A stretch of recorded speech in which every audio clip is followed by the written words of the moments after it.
And we are officially live on the airwaves, the internet waves, whatever you want to call them. But we are here and we are in living color. Welcome, everyone, to the Takedown Troupe, your weekly TNA review show here at the BC WrestlePod Network Syndicate Conglomeration Podcasting YouTube Twitch Kick thing we do pretty much every day of the week now. We're just going to continue to add things on because why not? Of course, joining me this evening in our lovely trio, we have, of course, Papa Oso, who's been holding it down with me since the inception of this whole entire podcast. So this is fun. So I appreciate him being here. And also, it's been a busy week for him. While not concurrently, he's done 4 different reviews this week with me. So yay. There's a lot of wrestling going on this week. And then, of course, we also are joined by the other Will, Radio Will, who is also here tonight for the TNA stuff. Yeah, so we're going to get into this episode. We are, now 2 weeks out, 2 weeks away from Emergence. We're putting that in our rear view, and all roads lead to Victory Road for now. When you said 2 weeks out from Emergence, I panicked for a minute because I'm like, we don't have to watch that again, do we? What the fuck? No, we will not. 2 weeks out in the opposite direction. I got you now. Yeah, so towards Victory Road and ultimately Bound for Glory. But before we get into our review proper, a little bit of housekeeping, if you will, because I got to do the bossy things of being El Jefe of VC WrestlePod. If you like what you see here, and regardless of how you found us, if it was the algorithm, a friend, you saw 3 dudes reviewing wrestling, like, who are these nerds? They look cool. Let me check them out real quick. We appreciate how you got here, and we want you to continue to be involved and stay with us. So if you like watching full-length live streams or even the edited reviews, you can follow us and hit that subscribe button on YouTube, or follow us on Twitch or Kick, whatever your preferred video watching and or streaming platform is. But we also know that in 2025, time is a concept, and that does not exist for a lot of us right now. And time is very valuable, and not a lot of it, which, trust us, we know. But if you would still like to interact with our little BC WrestlePod community, but can't give the time to watch the reviews, then I highly recommend following us on every single social media site that you could think of at BC WrestlePod, and especially on the Instagrams, because, actually all the social media sites, that's where we post our exclusive report cards for all the weekly shows and the pay-per-views. We also give you previews of, the weekly television shows, what to expect for matches and things like that, as well as some fun other stuff as well. But if you also want to take it a step further and, get yourself something nice while also helping us financially to keep the quote unquote lights on in this building, you can buy some merchandise, which will be linked in the chat and the description of this video below, where we have a plethora of things. We have merch of all of our wrestling review shows. We have our Pride collection. We have our summer collection, which is going away in 2 days to make room for the fall collection. And we also have our, what I dub the anti-fascism collection. And our Pride and Anti-Fascism collection, part of those proceeds will be donated to the Point to Pride and California Youth Immigration Justice Fund charities, because we believe in being being philanthropic up in here. However I can't word today. Philanthropic. I think it's a Velociraptor. You know what? Sure. Why not? But however you are, we believe in using our platform to support the causes that we love and hold near and dear to our hearts, because why not? But with that out of the way, let's just jump into it. So I will say I did like some stuff that happened this week on TNA, but I also have some questions. And again, we're going to be reiterating certain points that were made on Wednesday, specifically when we get to talking about our TNA Knockouts Championship, because it has come back home to TNA after this past Sunday. But we're going to get into that when we get to that part of the show, because right now, let's kick things off with what started us off this week, which was a tag team match. We had Mike Santana and our TNA International Champion, Steve Macklin, taking on, the team of our TNA World Champion and NXT's own Trick Williams, teaming up with a first class, founder, entrepreneur, 1/3, 1/2, however you want to divide it up, in AJ Francis. So This match was made given last week that Mike Santana wanted to go after Trick, but he needed to find a tag team partner. Macklin offered his services to Santino because Santino was trying to find a partner for Santana. And lo and behold, Macklin's like, hey, I got nothing to do, so let me fight these. That's literally what it is. I've got no place on this card. What the fuck? I mean, very fair. And I mean this in all love, Macklin, but you and Deonna Purrazzo's Instagram videos are fucking hilarious. Anyways, I digress. You know what? I actually really like this match only because of the fact that, well, it's fun to see these four interact with each other. And you know what? I am the type of wrestling fan that I love watching, our heels kind of get the comeuppance once in a while too. And that's exactly what happened here, because after a back and forth bout between these two teams, at one point I did think that AJ Francis legitimately hurt himself when he took a stumble out the ring. I'm like, oh God, no, don't hurt yourself, when he got caught up a little bit. Ultimately, it would be Santana and Macklin to pick up the win here, with Mike Santana pinning the TNA World Champion Trick Williams in this match. So, Papa Oso, I'm going to come to you first with this one. What are your thoughts and feelings and comments about this tag team match opening the show? I didn't hate it. I enjoyed it. It was good. I think it was unnecessary. I thought, why did we create this particular thing just to put Mike Santana and Trick in the same ring together? I mean, okay. That's like, all right. I enjoyed the match. Don't get me wrong. There were some really great moments, some strong moments, some great moments where AJ Francis got his ass handed to him. And I'm always here for that. And of course, Trick Williams opening his damn mouth all the time. And I thought the ending was appropriate. Actually, funny thing is, though, I thought it was a little unusual. I thought if they were going to do this, I would think that either Macklin would have pinned Trick, or if it had gone the other way, like AJ would have pinned Mike. It was weird that Mike pinned Trick to me. It felt weird. I don't know why. It just felt weird. Considering we all know what's going to happen. But yeah. Right. And it is a little weird is a word for it too, but I also find it interesting again because the three of us, we all know that it's going to be Trick and Mike at Bound for Glory. That is the end game for this story. Which I'm like, okay, cool. You would have thought this was to build into, Mike having a reason to actually, get a chance at the title against Trick Williams. The problem is that Bound for Glory is in October, and we still got Victory Road at the end of September. So you mean to tell me we're going to be carrying this all the way through to the middle of October? Okay. I mean, I'm not mad at it, but all right. Radio, I want to get your thoughts on this too. So what did you think of this and kind of where we're going for it? Like my only thing here is like it's like you said, the whole are we really going to be carrying this all the way? Like all the way through this? Like, do we have to? It just feels you're setting up for October in August. What about September? Like it is very much like you've already written the end. You've written the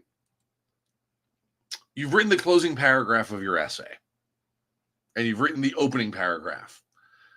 It's like my comparison of the emergence thing of someone finishing their homework in homeroom. This is the other side of it.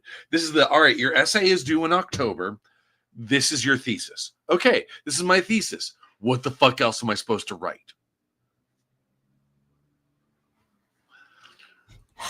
Yeah. Oh, no. Yeah. So, again, Trick and Mike Santana, this is the end game, but that means that for the next 7 or 8 weeks we're going to be building this up to Bound for Glory, because I'm like, all right, well, Santana and Trick have to have something at Victory Road, right? And I say this because I legit don't know. And we have seen in the past that Victory Road sometimes doesn't include our big champions for some odd reason, but I digress. Again, Mike Santana and Steve Macklin pick up the win here in this tag team match. We will talk about Trick later because he also appeared in the middle and also closed out the show too this week, which I was like, damn, this is a lot of Trick Williams here. We're going to get to him when he closes out the show specifically. Because right now, Leon Slater feels like a child. It's just like, listen, man, I'm excited for this match. Cedric, I love teaming with you because you're great, right? However, the Hardys are my boys. Like, they are my mentor figures. So I'm literally caught between a hard place, a rock and a hard place, so to speak. Leon, I love you, but Cedric Alexander, you be playing this game. You be setting this up. Like, I was just like, I see you. And I'm here for it. I'm not going to lie. So yeah, this is ultimately to kind of set up what we're going to get in our main event in terms of wrestling wise. So Leon, I love you. You did great this weekend at Rev Pro UK shows. You were amazing. And Cedric, you're fantastic as well. More on you in our main event. Okay, the optics are not the greatest, right? We've said it before and we will say it again. My guy. Okay, you know who he started to remind me of this week? He started to remind me of Rorschach in the worst possible way. Rorschach from Watchmen? Watchmen. Yeah. Oh God, no. Oh no, I can't.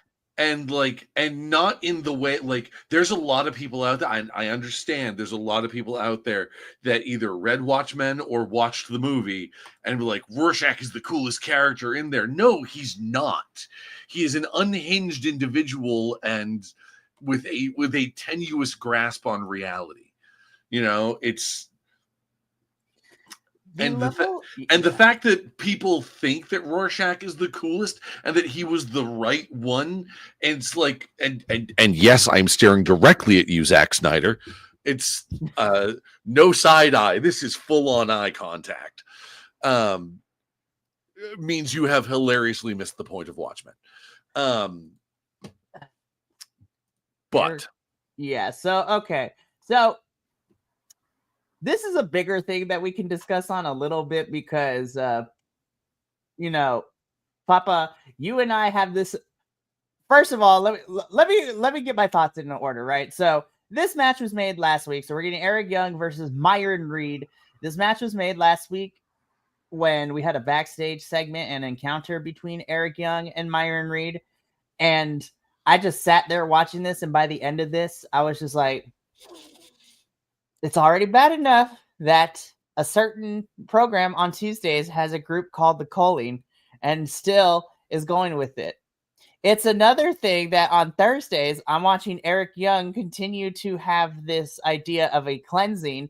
And the fact that he's talking about this to a black man does not sit right with my spirit. Like, what is happening? So Myron is, Eric Young talks to Myron and Eric Young is trying to get Myron to join him. Myron's like, no, I'm not going to. Zach Wentz comes in to kind of help with all of that. And Eric Young's like, I see you picked your side. We'll deal with this next week. I'm like, what side did he pick? You're fucking delusional, Eric Young. Your grasp on reality is getting out of hand. And this is what makes me mad. When we get to another part with Eric Young later, I got so pissed off on what I saw there because I was just like, we could have thrown out the cleansing portion, and this is exactly what we've been asking you. But we took too long to get here. I was just like, you're telling the story out of order. But Papa, also, help me out here. Like, what is happening? Like, why are we still doing this? So I came to a realization today while I was watching this episode. From now on forward, I will say absolutely nothing about this faction. I will mention nothing. I'm not even going to watch like matches that they're in because I'm over it. So the name of their faction raises so much 1930s Germany that I can't even stomach it. So I'm done. I'm not wasting my breath on that from now on. Because I can't. It is disrespectful. It is the worst possible thing that they could have done. And I'm pissed because either TNA doesn't realize it or they do and they don't care. Both of which are bad. Right. So, and the fact that you have a white bald man in charge, and now he's got that beard, which makes it even worse. And I'm just like,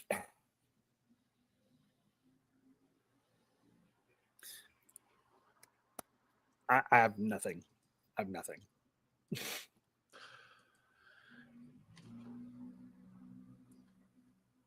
Yeah, it's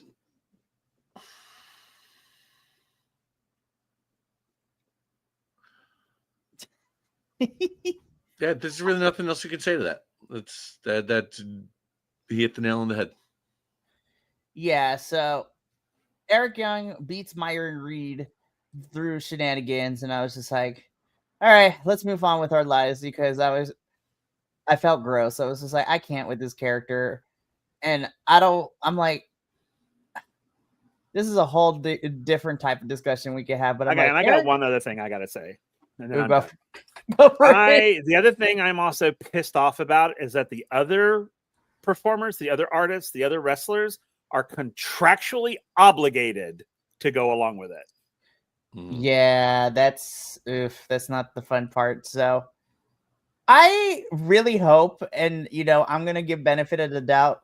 I'm really hoping, Eric Young, this was not your brainchild, because if it was, we're gonna have to have several conversations going forward. I'm like, no, ma'am.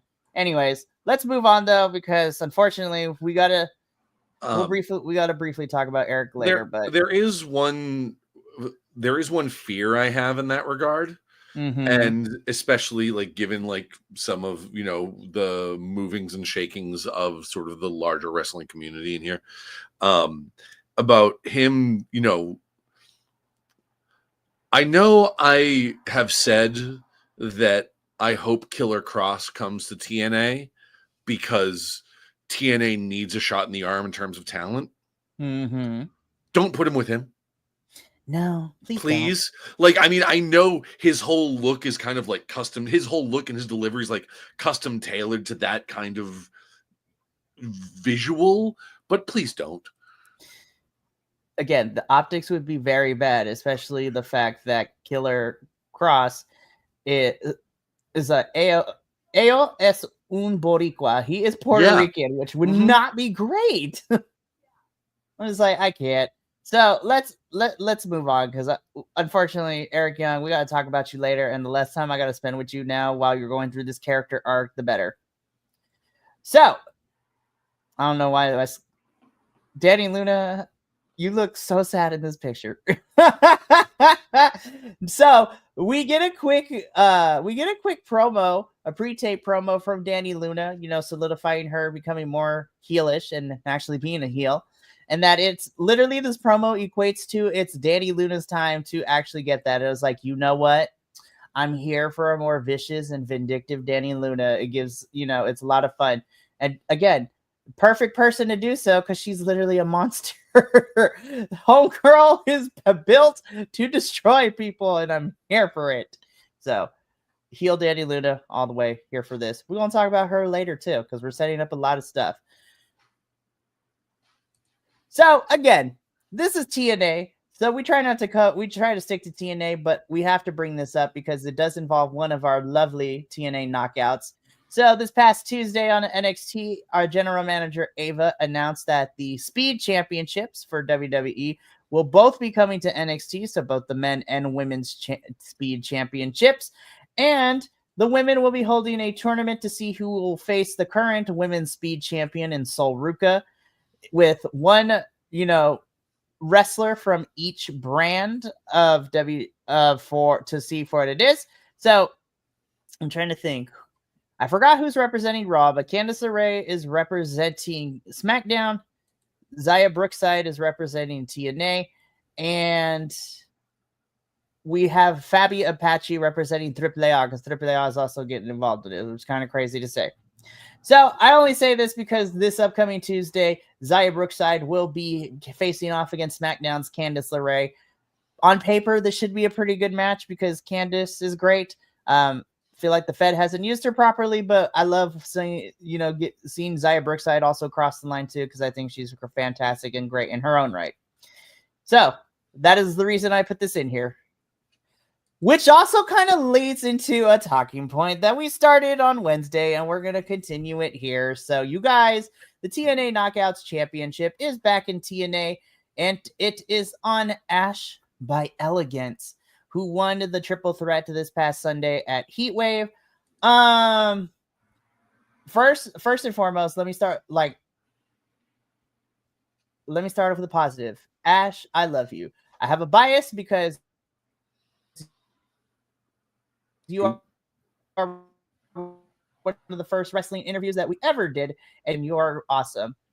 Having said that, I kind of want to briefly, Papa, me and you a little bit to kind of rehash a little bit what we talked about on Wednesday, and then go into how Ash and the rest of the House of Elegance talked about this on the show, because the way that it went down at Heatwave was kind of bizarre. I'm not mad that Ash won, but how we got to the finish was very weird.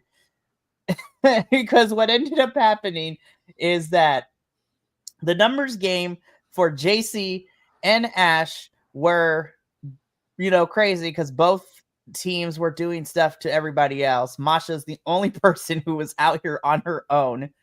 So, unfortunately, the Fatal Influence girls, Fallon and Jasmine, get thrown out of the match towards the tail end of things because they were messing around. But it was very questionable that House of Elegance also didn't get thrown out because they were caught doing stuff too. Really weird. JC hits her finisher, going to pin Masha. The House of Elegance pulls JC out onto the floor, doesn't beat her up, but just pulls her on the floor, and JC's laying there, which would allow Ash to hit her finisher and pin Masha for the, Knockouts Championship. And I'm just like, huh?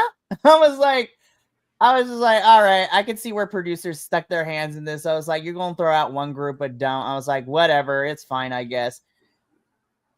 And nobody, in our opinion, and Papa, I'm going to come to you really quick. In our opinion, nobody won that match. JC looked weak as a double champ. Ash winning was cool, but I hated how we got there. And I'm like, what are we doing with Masha? What are we doing? So, yeah, Papa, I want to come to you first if you are able to. Yeah. I think, honestly and truly, I think this match was simply just to get Ash the title so that it was back with TNA. So I think she's going to lose it pretty quick. I really don't think she's going to hold on to it for very long, which is also unfortunate. But I really think this was just we need to get this back to TNA, and before we get to our big PPV. And I honestly don't think they're going to have her hold on to it for very long, unfortunately. But yeah, the whole thing was so crooked and cockeyed. It didn't make any damn sense. I mean, literally made no sense whatsoever. But I mean, I really believe that it was just to get the title off of JC and onto a TNA person. I really believe that's what it was. That's why they pulled JC out of the fight, so that she wouldn't be the one to get pinned, type of thing. I mean, you know what I mean. Sorry, my brain's going all over the place. It's all good. So I really honestly believe that this was a ruse or a, dare I say, squash match just to get the title back into a TNA person's hands. Yeah, Ash is being set up to be a transitional champion. I really believe it. Which sucks because I love Ash.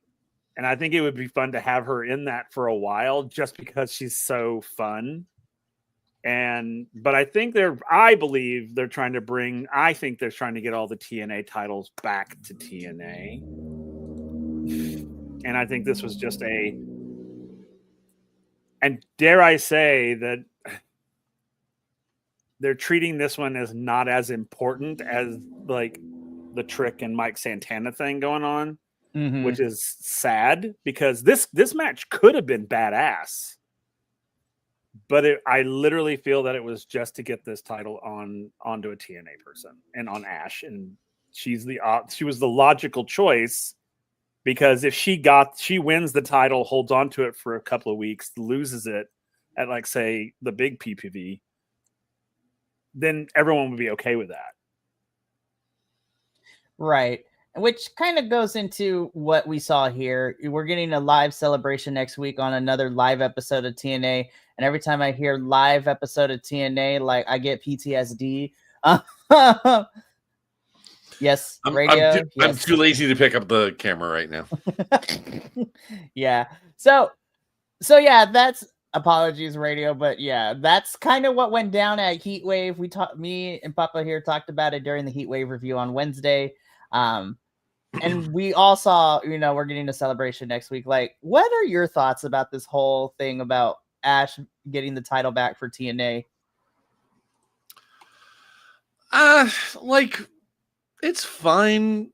So I had a thought while I was watching this episode is that like none of the big heels in TNA are solo. They all have factions behind them. They all have groups behind them. There is no like dominant monster heel. And like, do you need one? I kind of think you do personally. And because it just makes for like a little bit more of a wild card dynamic, if that makes sense. Like you can have this moment where it's like, yeah, I'm here to celebrate, and then someone's music hits, and then the entire crowd just goes, oh shit, and yeah, you can get that with a faction, but like it inevitably leads to what we're looking at, and I'm sure we'll talk about this in a minute with the system, is that like, okay, but now we have to turn them heel. How do we do that? We don't have them stand up for something right, stand up for a wrongdoing. We don't have them get the complete shit kicked out of them by a bigger heel. No, they just come out, sorry, we're going to try to be better. Like, and don't get me wrong, I understand that's how it works in real life. That's how, like, if you fuck up in real life, you say, I'm sorry. I'm going to try to work on being better. I'm going to try to be a better person. And then you move forward with that. You make that announcement. You make that statement. Wrestling is not real life. Like, I appreciate the fact that, like, yes, this is how you would do that. But, like, why? Just why? Like, and on that, so to bring that back to, Ash being the TNA Knockouts champion, I kind of hope they're setting her up to be a transitional champion because, frankly, I would rather see her be a dominant solo heel. I would rather her, like, if she's walking around with the TNA Knockouts champion, I would rather her do that and say, look at how great I am, and start ignoring the rest of the Elegance brand. How it's all on her. It's all her. It's all about Ash. It's all about Ash, to the point where she starts berating the rest of the Elegance brand and have them turn babyface. That would be awesome. And, we kind of, even before she got before Heatwave, we kind of the last couple of weeks, because, Heather and Maggie by Elegance, they kept losing all the stuff. I mean, they retained the championships at Emergence, but Ash was getting tired of them losing. So you know what? Do I trust TNA to do that? Probably not right now. But it does leave a door open, and man, I really hope they would go that direction, because I think a dominant Ash, as crazy as it is to say that sentence, I think would be really fun. And honestly, I feel like it would be something different, and it would be cool, because you're right. The three of us can agree the fact that the major heels in the men's and women's divisions are backed up with a faction. Our baby faces are really the only ones that are truly out here grinding on their own without any additional help. Like Leon's on his own.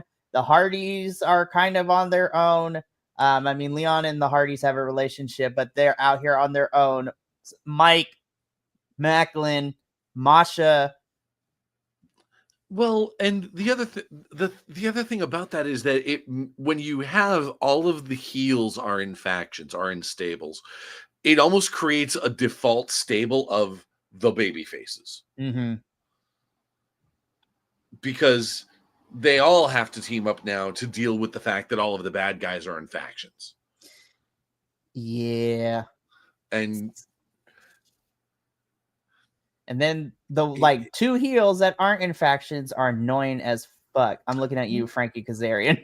Well, okay, like Frankie Kazarian, annoying as hell, and like, okay, so you said the two, like the other one that immediately came to mind, I was thinking Eric Young, but I'm like, but no, he's leading the Northern Armory, and like, I hope they keep the name Northern Armory and don't change it to The Cleanse, because fucking hell. I swear if that happens, I would be like, and fast forward. Yeah. Which doesn't make me happy. Eric Young, we're kind of on the fence about right now. I would hate that for Sinner and Saint. You know, yeah. I love them boys, but yeah. So we're getting a live celebration with Ash and everybody else next week. I was just like, all right, let's see what happens. Again, PTSD with the word live episode. I'm like, oh yeah, oh I will be sitting there up in the same balcony as Waldorf and Statler.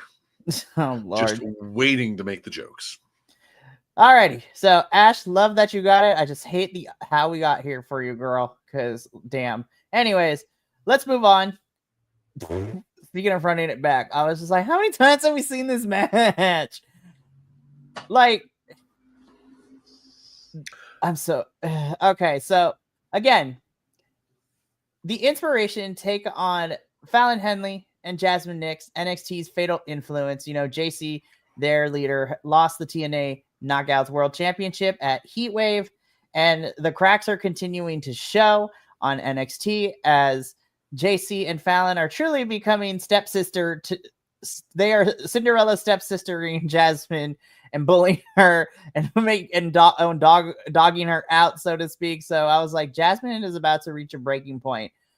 But then we get this match because obviously this is pre-tape. So it's just like, all right, Fatal Influence is here.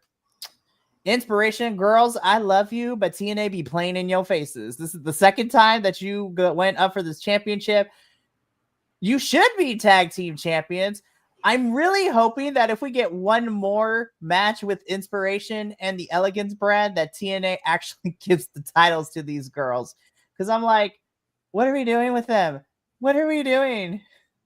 But this match, it was fine for what it was.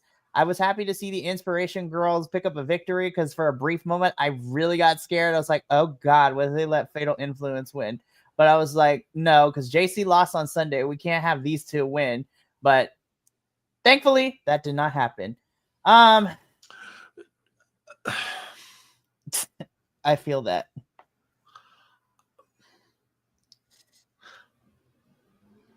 I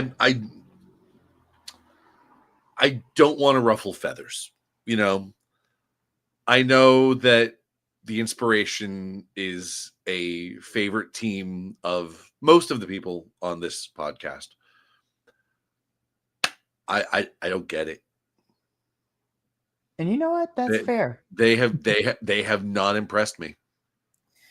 It's Yeah. and I like, and I can tell you the one I can pinpoint you the one moment, and this is one of those things. This is such a sticking point for me as a wrestling fan in general. Okay,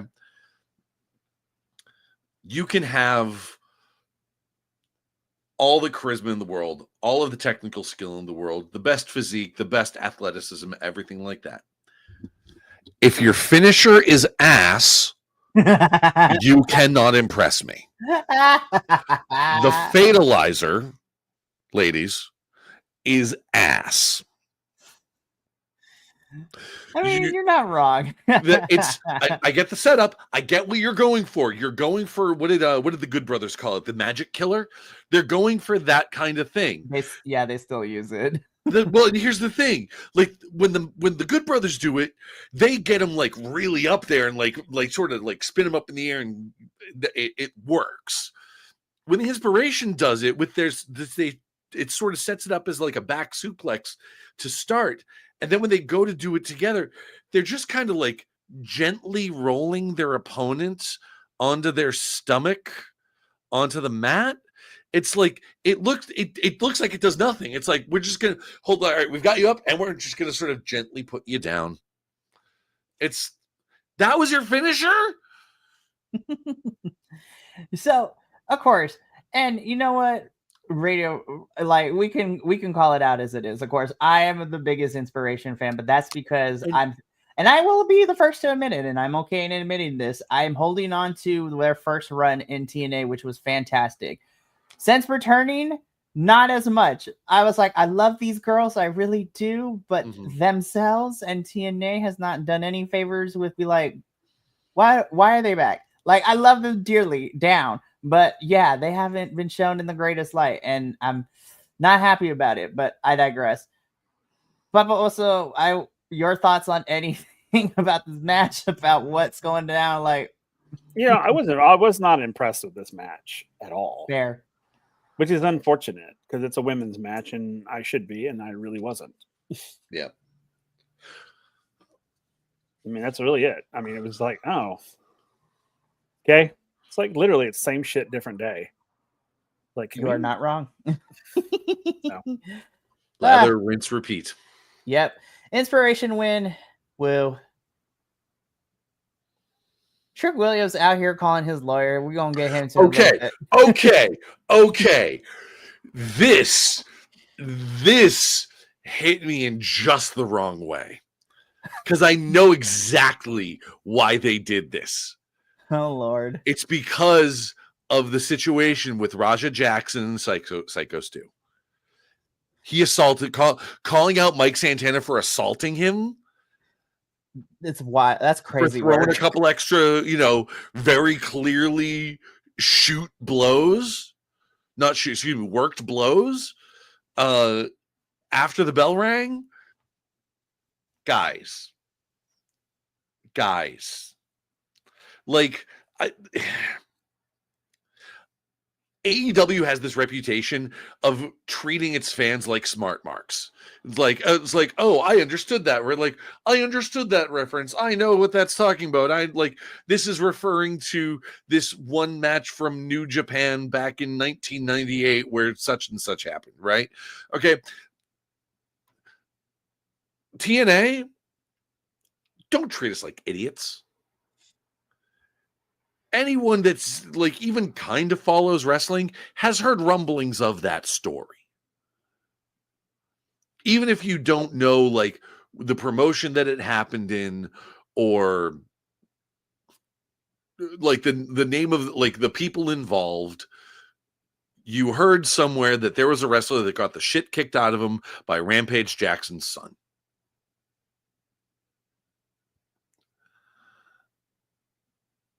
And especially given the fact that, there's been some serious consequences to that altercation. And there's been a lot of hay made about like, did he deserve it? Did he not? Was it like, what else did he say? What happened backstage? Blah, like there's so much to that story that like, This felt like saying like, "Oh, he assaulted me," and I'm just going like, "Really, guys? You're gonna turn someone else's assault into into wrestling drama?" Psycho Stu's not even out of the hospital yet, and I don't know, rubbed me the wrong way. I didn't have any of that backstory. I thought this was just Trick Williams being a little bitch. I mean that too, but still. I mean, I guess I'm just another smart mark then. I literally was just like, well, look, Trick Williams being a little bitch. I was like, okay, it's the logical next step. Mm-hmm. I was surprised though when his lawyer was just like some guy.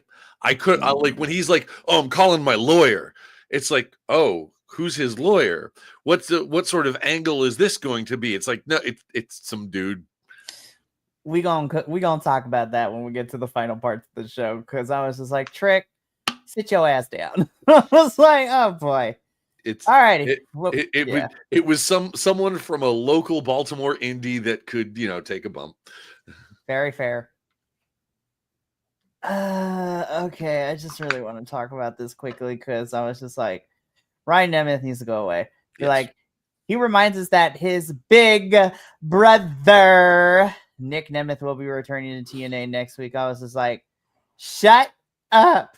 and there was much rejoicing. Yay. Never. This is going to be the craziest sentence I have said so far tonight, but like, I'd never in my life I actually been more happy to hear, do you want to know something?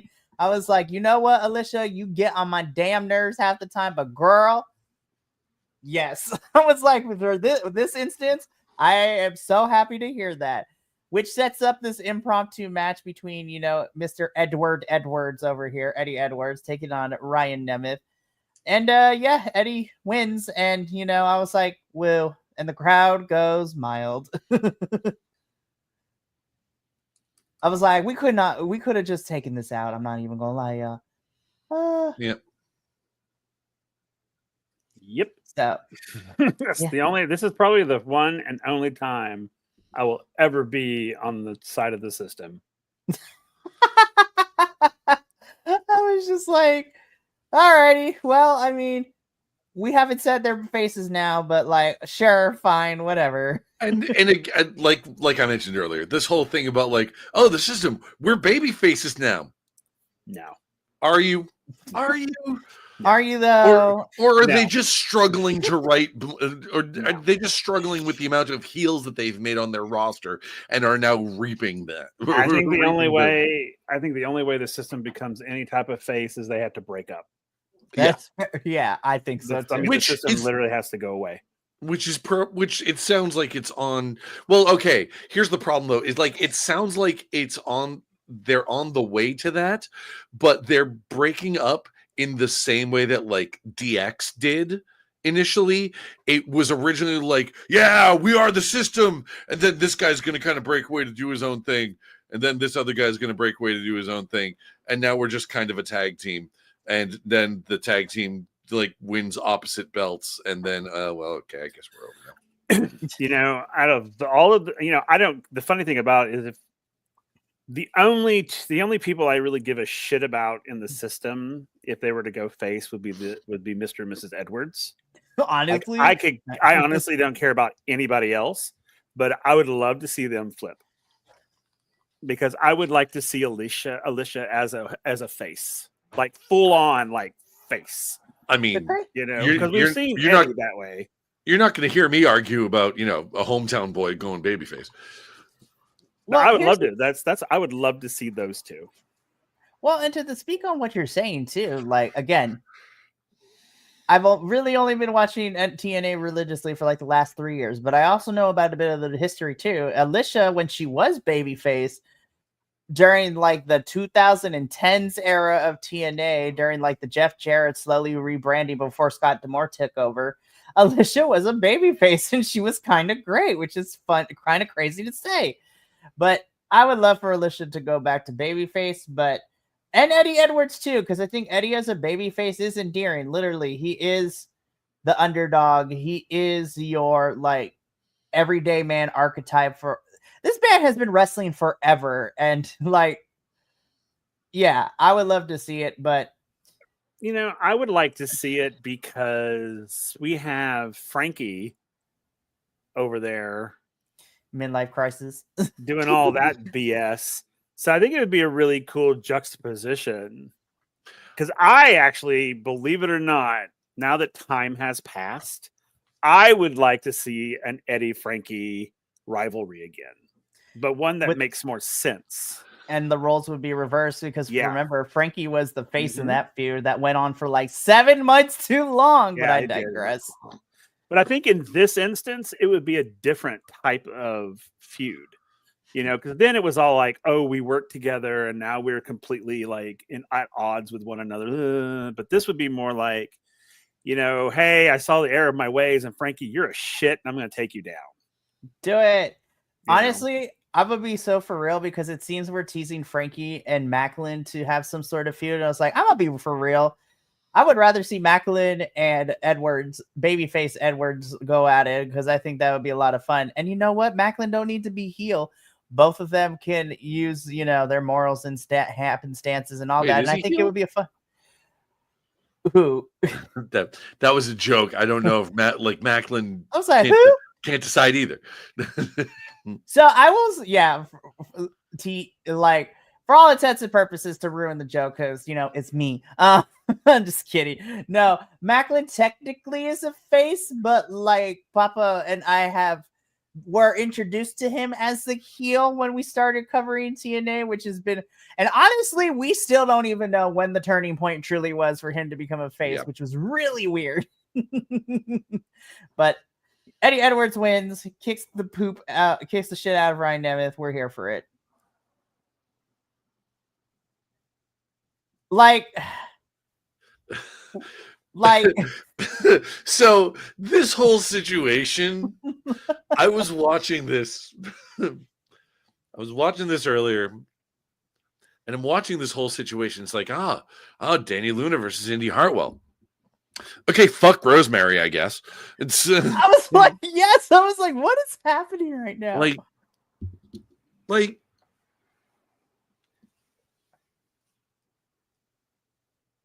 I was like, do we all forget that Rosemary got hit with the chair too? I guess, sure, fine, whatever. Like, I don't know. So originally it was going to be Jody Threat versus Indy Hartwell to figure out, because Danny Luna went crazy on both of them during that gauntlet match. And because Jody did not feel right about winning it the way that she did, Indy was, seemed allegedly to be the person who potentially would have won that match. So Jody and Indy just are going to go at it to figure out who the actual number one contender is. Danny Luna comes in and she is yelling at Santino, and Indy be like, no, did you see? I ran that gauntlet. I should be added to this match too. I'm like, but you hit the last two women with a chair, Danny. Like, did we forget that you beat up people? And Indy's like, no, add her to the match. I want it. And I'm just like, Indy, I love you, girl, but what are we doing? I was like, what are we doing? Danny's going to roughhouse you. And with Danny being in here, I was like, okay, Jody's going to win this because it's going to spin off into Danny and Indy fighting all over the place. And I was like, all right, cool. Should be a fun match. But I'm like, I hate how we're getting here.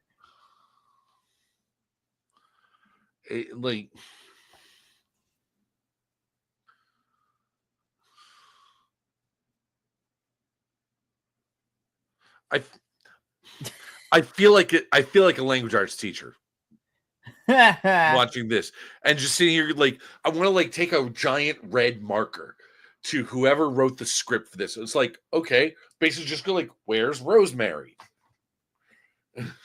Like, and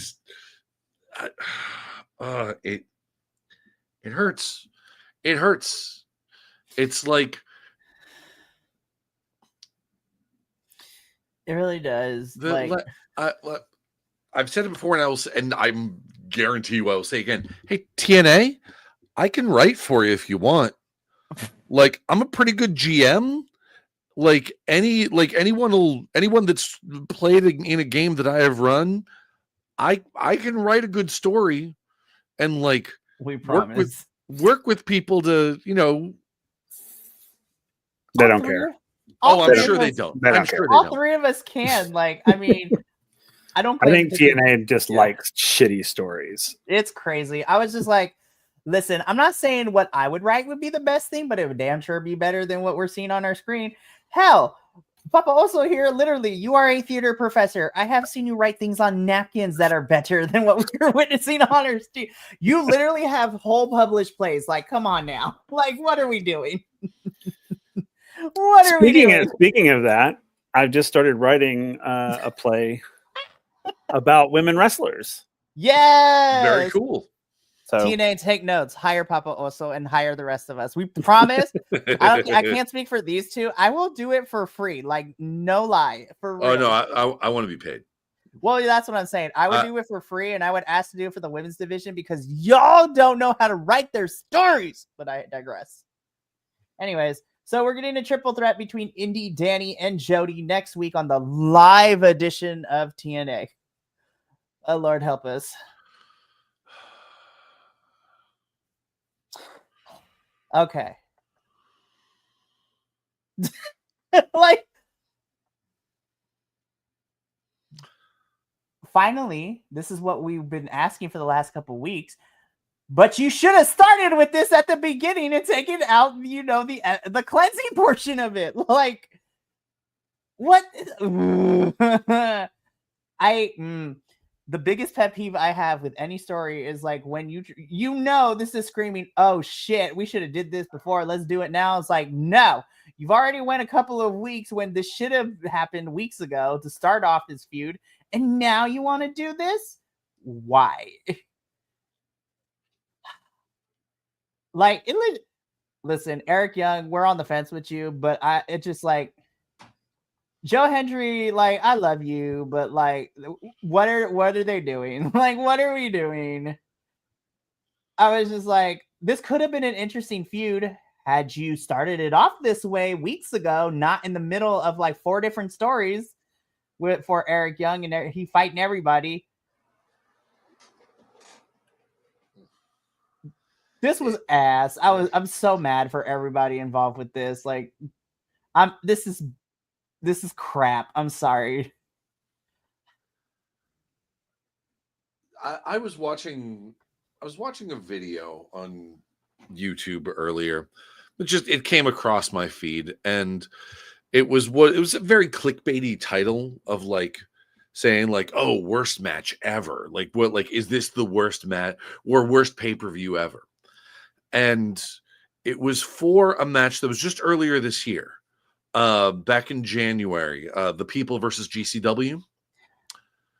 I remember it correctly. It's way too long, but continue. Exactly. And the guy that's going over it is reviewing it, saying like it went way too long because of there were some issues, not just in like the in-ring match and stuff, like just sort of how the things were booked, but like there was one Allie Ketch, I think her name was, broke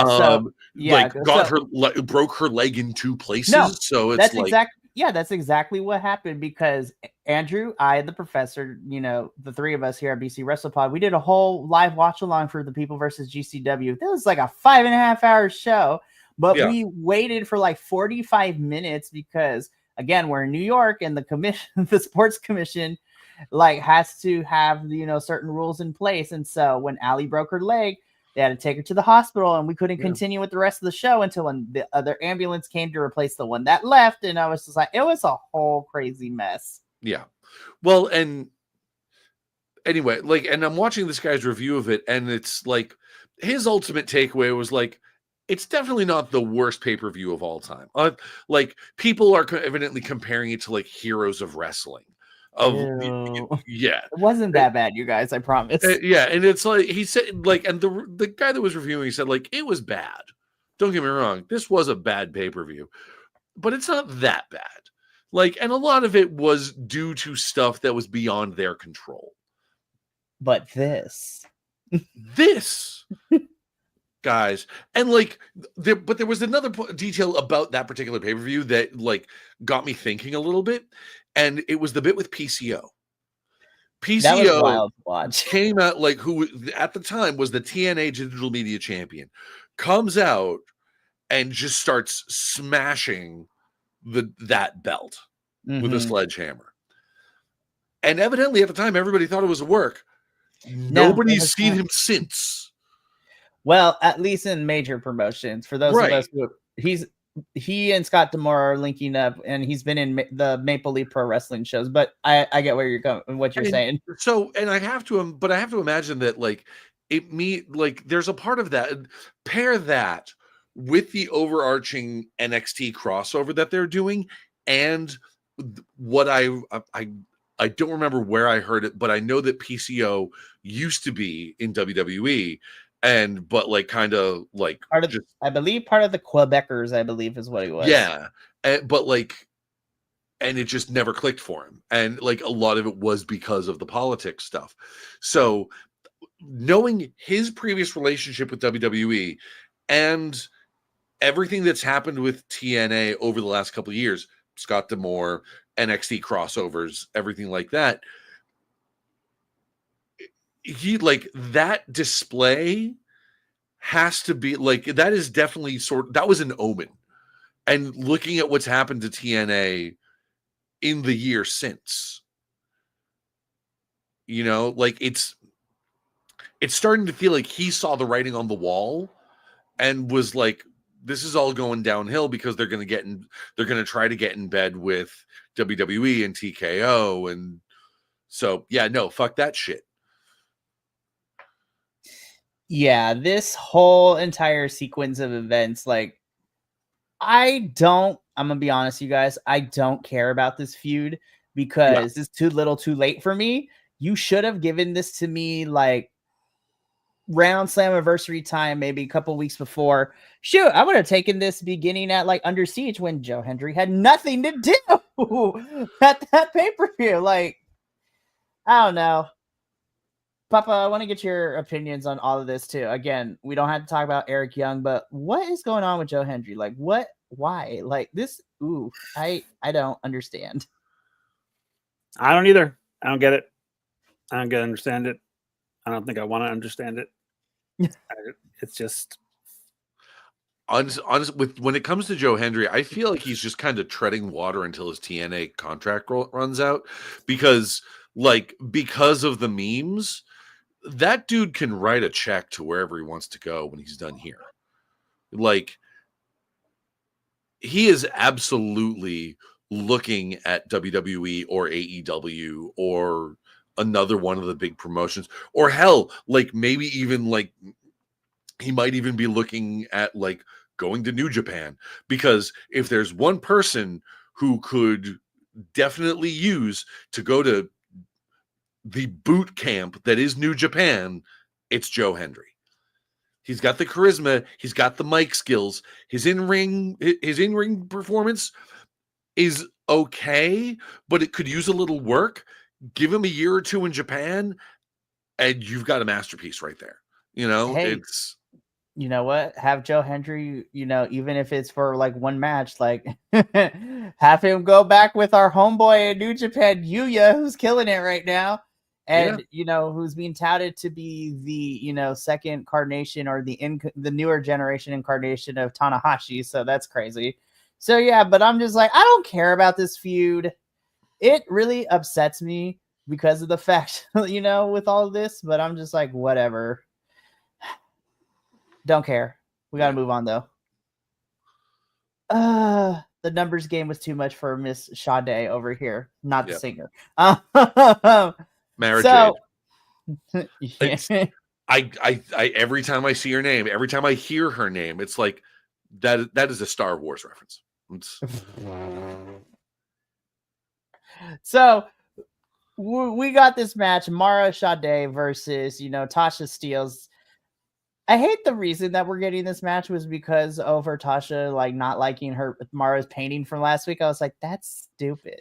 Anyways. So, okay. Although I will say that bit did make, there was a part of me that's like, wait a minute.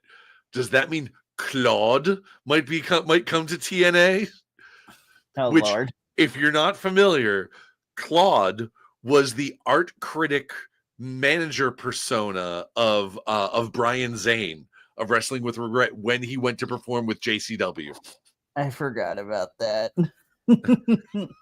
So here's the thing, another knockouts match. It should have been fun, but again, this was just a vehicle to set up what we're getting next week, because the numbers game was too much for Mara Sade, Tasha, the Great Hands, and Agent Zero of Order 4. Which, okay, I want to take a pause really quickly, because Papa Osa, I want you to talk about this, because me and you had a chat earlier today about, the optics of Eric Young and Order 4. So I can't, thanks to you, I can't unsee that now. And I was just like, oh God. What's so funny is it would have slipped by me if they had not done a close-up.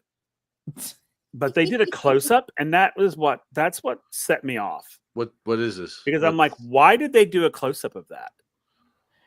Because the way that they come in is they have their hands over their hearts, but it's a 4. Right. It's which is actually very close, and I'm not going to do it on stream, but it's very close to the OK symbol that white supremacists use. And if you did not see it up close, now this may have been why they pushed it up close, so we saw that it wasn't that.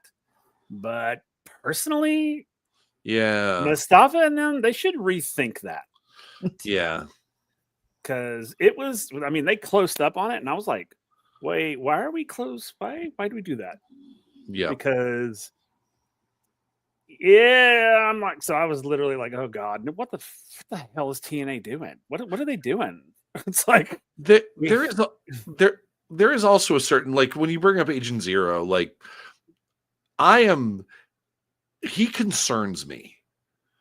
Like, don't get me wrong, and like, I understand it's a performance, I understand things happen, but the last person that this guy laid hands on in a performance is now out indefinitely.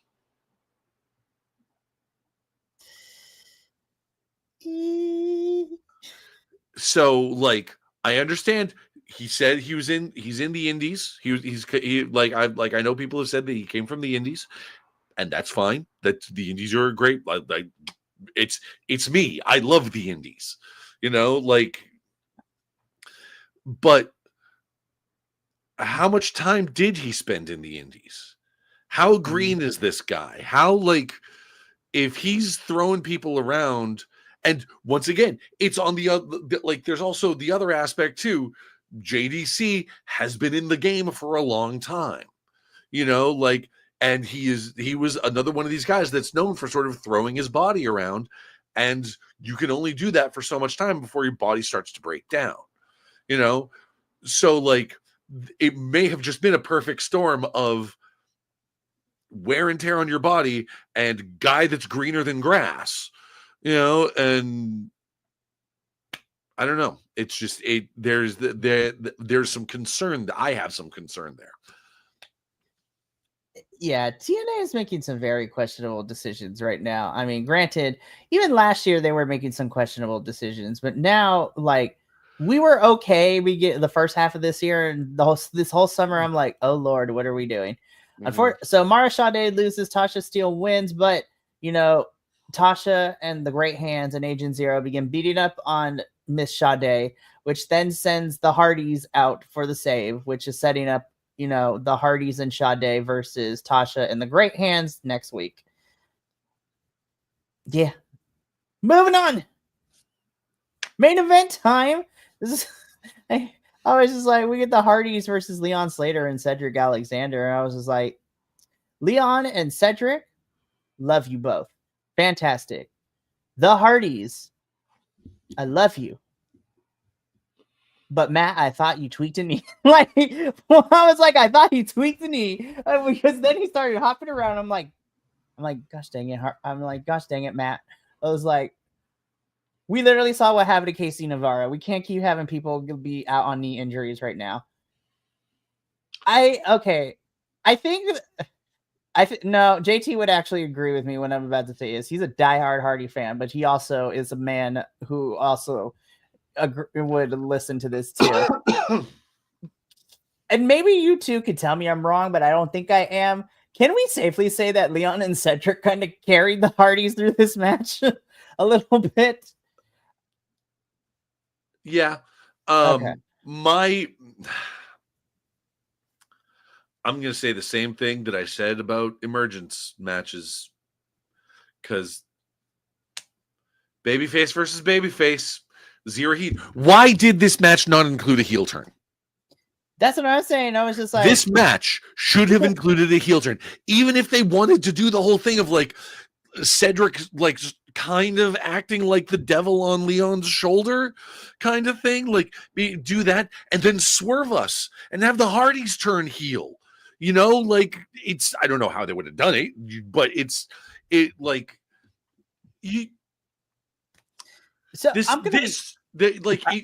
you're gonna keep giving us babyface versus babyface, there needs to be heat. Well, this is Marge Simpson's favorite match. I just hope they all have a good time. What should have happened here? Well, first of all, I don't think we'll see the Hardys turn heel anytime soon because one, I wouldn't believe that for anything. Two, I think what should have happened is it should have had a turn where Leon turned on Cedric. That would have been so because Cedric is doing nothing but playing mind games with Leon right now. And he's trying to set him up again, trying to get him to turn away from the Hardys. And I think that if he had realized what Cedric was doing and then had him turn on him, I would have loved that. Yeah. I would have been like, that's great. And then that would have set Cedric up as a heel. Yep. Like full on. And even if you wanted to, not to say to make Leon even darker too, or at least give him an edge, he kind of tweaks, he kind of is between that line because the TNA Leon Slater, I love to death. He is like babyface, love him down. But the Rev Pro UK and Progress Wrestling, Leon Slater is still the same, but he has a little bit more edge to him in the sense that, oh, he's cool, but he's also going to punch your face in and is not afraid to get, gritty and down in the dirty to win and things like that. And I'm going to be so for real. After the match, the way that the mannerisms that were coming off of Cedric, I thought Cedric was going to do something too. I was just like, ooh, here we go. But then nothing. I was like, well, damn, I was like, well, then why are we picking shots and you're showing angles that make me think that? How dare you, TNA? You know what? I think this match gets the award tonight. Oh no. This match could have been an email. Honestly, it really could have. I was just like, all right, fine, whatever. And I was like, all right, well, it's not the worst way to end the show, but oh no, this is probably damning with faint praise. This is the only one that this is the only winner of this match could have been an email award of this show tonight. Once again, damning with faint praise, but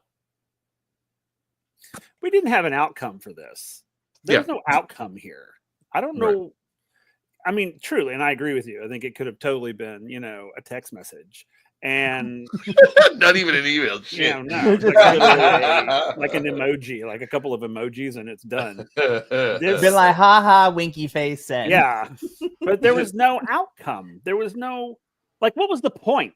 Yeah. If we weren't going to have a heel turn, or if we weren't going to have the Hardys lose the belts, or we weren't going to have whatever, what was the point of this? I mean, truly. I mean, if we're just trying to set Cedric up as sort of like the bad guy who's trying to just cause waves or whatever, not necessarily the bad guy, but or maybe we are making him full on heel. If that's the case, then where is that? Where's it at? Mm-hmm. I didn't see any of that. And I agree. And I do wish Leon was a little more edgier. I don't want him to lose who he is in TNA though, because I love this character. Mm-hmm. But I do agree he needs a little edge on it. The closest thing to full out Cedric being a heel kind of entity in this match was him working Matt Hardy's knee. Mm-hmm. Yeah. Because Matt landed weird early and starts hopping around on his knee, and then Cedric is the only one that really capitalized on it, mm-hmm. which is, and I mean that's one of those in the world of heel tactics, that's like a That's a C. It's not even a C plus. It's a C. We're not talking low blows. We're not talking foreign objects. We're not talking, cutting a promo against your family in the middle of the ring. But it can be seen as heelish, but they could have done more with it. And I will agree with you, Mikey. For a little bit, because of the camera angles, I thought something was going to happen, and then nothing did. And I was just like, "What's the point? What's the point of this?" Be like, how dare you waste my time?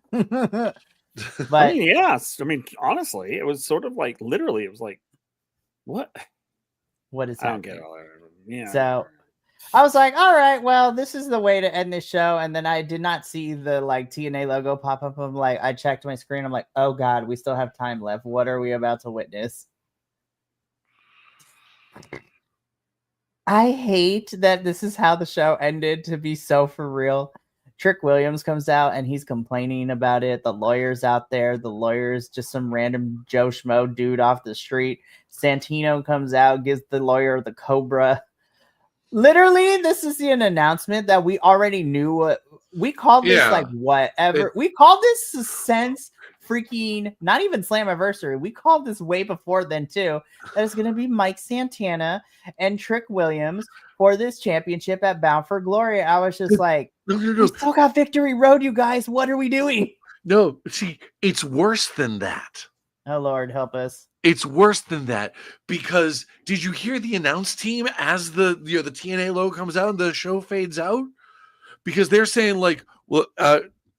Santino in the ring starts going does the math, and it's like, oh, that's over 50 days.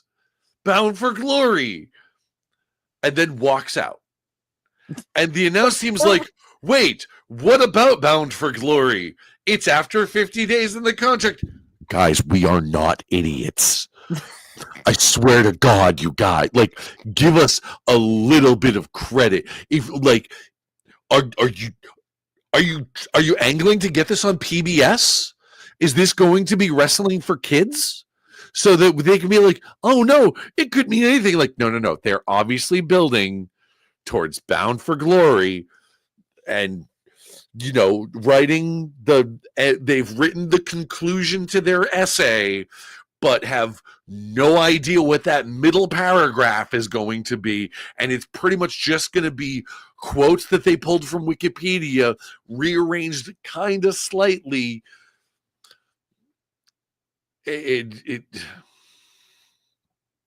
I'm mixing my metaphors because I'm just so angry right now. This could have been a fax. We go old school with the fax machine, not the fax. This could have been a telegram, Morse code. Yeah. This could have been on a dot matrix printer. Oh my God. All right, we're gonna start. Oh my God, I love you so much. This could have, someone from Western Union could have come in and said Pony Express. 50 days, stop. Trick Williams, stop. Yeah. Mike Santana, stop. Bound for Glory, stop. Question mark, stop. Stop. Please stop. Stop. I can't with you both, but I love you both so damn much. This was dumb. This was dumb. It really was. See, we're making it more entertaining than it really was, honestly. But I was just like, guys, we knew this. Yay for them bringing in a local talent to kind of get his ass kicked. Yeah. But, other than that, wait, get that money, Michael O'Shea. Yep. So just stupid. We don't have a graphic, but we know it's going to be Trick versus Mike at Bound for Glory. Guys, it's really hard for me to be excited about Bound for Glory, because I was like, if it was just straight to Bound for Glory, then yeah, cool. Guys, you're still also having Victory Road in between that, which is in 4 weeks. I'm just like, what are we doing? Anyways, but that's it for the TNA episode this week. Again, it's gonna be another finishing your homework and on the bus kind of pay-per-view. Hey, because they're building so hard for Bound for Glory, and then all it's gonna be oh shit, we we still have Victory Road. What can we do? Hey, This hey, is what they do. Hey, Rosemary, what are you doing for? They do. Yeah. They do this every time. Every year between they build for Slammiversary Bound and for Bound Glory, for build, Glory. and it's like, you have a whole nother pay-per-view, you dumbasses. Like 1 or 2 in between. Yeah. So Oh here's my the thing. God. And again, I let TNA down, but like Bound for Glory is always easy to predict. I mean, nobody asked for this match, but we're getting the Hardys versus the Dudleys. I was just like, listen, it's legendary, but I don't care about it enough because I was just like, the Hardys are on their way to retirement at some point. Bubba Ray Dudley is, God, I cannot stand that man. He is a piece of shit. I hate his guts and I hate his takes, man. And I'll be 100% honest. Like, I know what they're going for in terms of like the moment they're trying to recreate. Give me the trifecta or give me nothing. Okay, for real, you can't have like, two. You can't have 2/3 of the original like trio teams that were a part of that. right. And then we're getting Santana and Trick Williams, where I swear to God, if Santana does not walk out as champion, I will burn it. Metaphorically speaking, I will burn it to the ground. But of course, we know this, Papa Osa. We're also going to be getting the Call Your Shot Gauntlet match at Bound for Glory because that's a staple where everybody else who doesn't have a match on the card is going to be a part of that. So somebody's about to get that. Oh God! Oh God! No, radio. Like, I kid you not. That is like there. It is. There's not a metaphor. It's not us being nihilistic. Like, legit. Anybody who does not have an actual match on the card always ends up in that gauntlet. There are a few exceptions to this rule, though, because that's going to be such a clusterfuck. That's exactly what it is. It's a battle royale. Now, last year's was ass. The year before that, though, it was kind of dope because, again, this was underneath Scott D'Amore when we actually had, Scott reaching out to different types of wrestlers. That 2 years ago, Jordan Grace won the Call Your Shot, so that was very fun. But we got the likes. We got some returns. We also got like some small debuts a little bit because they were there for an episode or two. Like, we had like Sonny Kiss come in, and that was awesome. But last year's was ass. Last year's Call Your Shot Gauntlet was ass because nobody actually felt credible except for 2 people. And by God, Frankie Kazarian won. And I'm like, Lord help us. And you saw how that turned out at Rebellion. He used the Call Your Shot Gauntlet to enter the triple threat and his bitch ass lost. So. But the more exciting part is, radio. You get to watch all that live and in person. I'm just kidding. Oh well, and I have a feeling you guys will get the same camera angle I have. So, here's the thing. As much shit as we're talking, I really hope that TNA pulls it around by that then, because honestly, TNA pay-per-views are a lot of fun. As much as I hated watching Tessa Blanchard fight Masha Slamovich and nobody in that crowd cared for that match, the experience was a lot of fun. But anyways, that's going to be it for us here at Takedown Troupe. TNA is going to be very interesting leading into Victory Road and Bound for Glory, but I mean, you're probably right. But you know what? If this episode is any indication, no, it's not. To be fair, you're probably right. But you know what? At least I get to go on this crazy ass ride with, my co-hosts, both the Wills here and JT, who couldn't join us this evening. At least I get to witness this car crash, not by myself. And you know what? If I have to suffer, so do you. I'm just kidding. No, it's misery loves company. And it is very true in this sentence. But you know what? It is fine. Going down, I'm taking you with me. Exactly. Duh. I'm the boss. So I'm taking you down with me. But you know what? In all honesty, though, as much shit as we talk, Fridays are one of the few days I look forward to because I get to hang out with some amazing folks and we get to talk some crazy mess about wrestling, especially TNA. And we get to be the wrestling Waldorf and Statler. You guys, I swear, I have an artist friend who, I was like, hey, can you make Muppet versions of us? Because that'd be amazing. Suits from the balcony, each one with like a foam hand of like the Hardy's gun thing. Oh my God! If we do puppet theater with TNA and recaps, that'd be amazing. But I digress. So that's gonna be it for us here at Takedown Troupe. We are coming to the end of a very jam-packed week at BC WrestlePod. So to kind of preview what remains, there's only one thing left this week, and that is tomorrow morning at 9 a.m. Pacific, 12 p.m. Eastern. I will be here bright and early with a smile on my face as I give a mini review for Ring of Honor's Death Before Dishonor that is currently still going on right now. So I will be reviewing that Ring of Honor pay-per-view, and then of course Sunday is normally our WWE review, but we are taking a break because we all have deserved it, and plus most of us are going to be watching Clash in Paris to get ready for the review on Monday. And yeah, nobody cares about Clash in Paris. This card is whack, but it is what it is. But wait. WWE presenting a questionable product in 2025? I know. But you don't say. I know. It's crazy, but hey, I'm going to be honest. Out of the 14 of us, 4 of us drew the short end of the stick, and we have decided that, you know what, thick and thin, the 4 of us are going to cover WWE, but we're going to talk a lot of shit about it. But I was like, all right.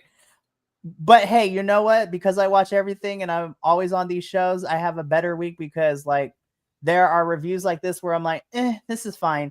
Versus like last night's reviews, I was like, you know what? International wrestling is really great, y'all. I had a good time reviewing Progress 100 Volts yesterday.